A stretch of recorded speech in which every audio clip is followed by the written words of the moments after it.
મિત્રો, કેટલીક વાનગીઓ ફક્ત સ્વાદમાં નહીં, યાદગીરીમાં છુપાયેલી હોય છે. સુરતની એક એવી વાનગી જે તમે ખાધી ખૂબ હશે, પણ તેની સાથે જોડાયેલી વાતો ખૂબ ઓછા લોકો જાણતા હશે. આવો માણીએ એક એવી વાનગીનો સ્વાદ જે ફક્ત થાળીમાં નહીં, ઇતિહાસમાં જીવતી છે.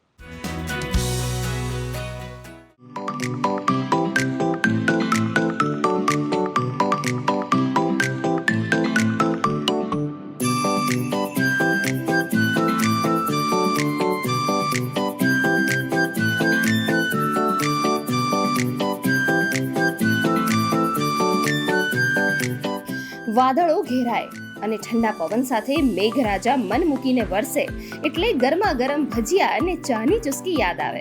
પણ સુરતના દરેક ચોરા પર એક ઓર અવાજ સંભળાય છે. ખાજા છે કે? ગરમા ગરમ ખાજા આવવા દ્યો.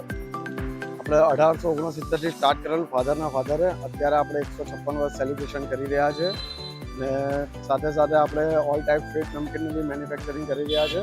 ખાજા વર્ષો પહેલાં આપણે મોન્સૂનમાં અને સમરમાં ખવાતી આપણે એક ફસાણ, યુનિક ફસાણ, જે આપણે લીંબુના રસ સાથે બી ખવાય, લીંબુ નાખીને બી ખવાય છે, કેરીના રસ સાથે બી ચા ખવાય છે, ચા નાસ્તામાં ચાલે છે.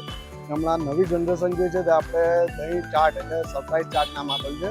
એમાં દહીંની સાથે ખાટી મીઠી ચટણી સાથે ને ઓનિયન ટોમેટો સાથે બી મિક્સ કરીને ખાય છે. વરસાદ પડે એટલે કંઈ ને કંઈ આમ તીખી ચમચમતી વસ્તુ ખાવાની જોઈએ. તો આ ખાજાની વાનગી એવી છે, પોતો ગરમ છે એટલે તમને મોન્સૂનમાં ગરમી મળી રહી એના માટે બેસ્ટ. તમે પેઢી દર પેઢી, હું ચોથી પેઢી છું કે જે અહીંયા ખાજા લેવા આવું. આ ખસ્તા પડ, સરસિયા તેલની સુગંધ અને ચટપટા મસાલા સાથે ખવાતો આ ટેસ્ટી ટુકડો, આહા, સ્વાદ એવો જે જીભ નહીં સીધા દિલમાં ઉતરે. કહેવાય છે કે સુરતના ભાગળ વિસ્તારમાં એસ મોતીરામની દુકાને 1869માં સુરતીઓને સરસિયા ખાજાનું ઘેલું લગાડ્યું હતું, જે આજે પણ તેજ મિજાજ સાથે લોકોને ખાજાની મોજ કરાવી રહ્યા છે. સુરતીઓ આપણે એમ તો ખાવાના શોખીન હોય છે. જેવું આપણે ફેસ્ટિવલ આવે છે તે રીતના અલગ અલગ વાનગીઓ લોકો આરોપતા હોય છે. તે રીતના સમર ને સમરમાં કેરીના રસ સાથે ગેટ ટુગેધર રાખે છે. એને આપણે કેરી ગાળો સુરતીઓમાં કહીએ છીએ. જમાઈને અને ફ્રેન્ડ સર્કલને જમવા બોલાવે છે. અંગ્રેજોના સમયથી આ ખાજાનો ટેસ્ટ આવીને આવું છે. એ વખતે આ લોકોએ બી નવી વાનગી તરીકે બનાવેલી હતી અને એ અત્યાર સુધી ચાલે છે. સુરતીઓમાં ખાસ કે જમાઈને જમવા માટે બોલાવતો હોય રસને સાથે, તો એમાં ખાજા અવશ્ય મૂકે છે. એમાં સરસિયા ખાજા છે, મોળા ખાજા છે, મેંગો ખાજા છે, મીઠા ખાજા છે, અલગ અલગ ટાઈપના હોય છે. સ્પાઇસીનેસ હોય છે ને તે કોઈ બીજા ખાજામાં નથી.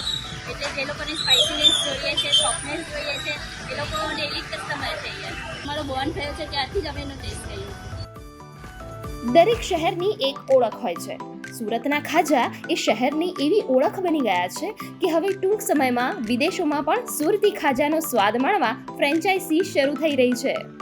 સુરતી ખાજા પહેલાં સુરતીઓ તો ખાતા હતા, હવે આઉટ સિટીમાં બી આપણે સપ્લાય કરીએ છીએ. કે ઓલ ઓવર ઇન્ડિયા આપણે સર્વિસ આપીએ છીએ ને સાથે સાથે આપણે એક્સપોર્ટ પેક કરીએ છીએ. જેના બહાર રિલેટિવ હોય છે તે બી એક્સપોર્ટ પેક કરાવે છે.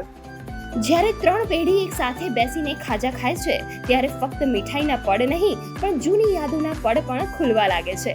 સાચું કહું તો ખાજા માત્ર વાનગી નહીં, એ તો સુરતનું દિલ છે, જે હંમેશા વરસાદી સિઝનમાં ધબકે છે. ગુડ ન્યૂઝ ગુજરાત માટે સુરતથી લોપા દરબારનો રિપોર્ટ.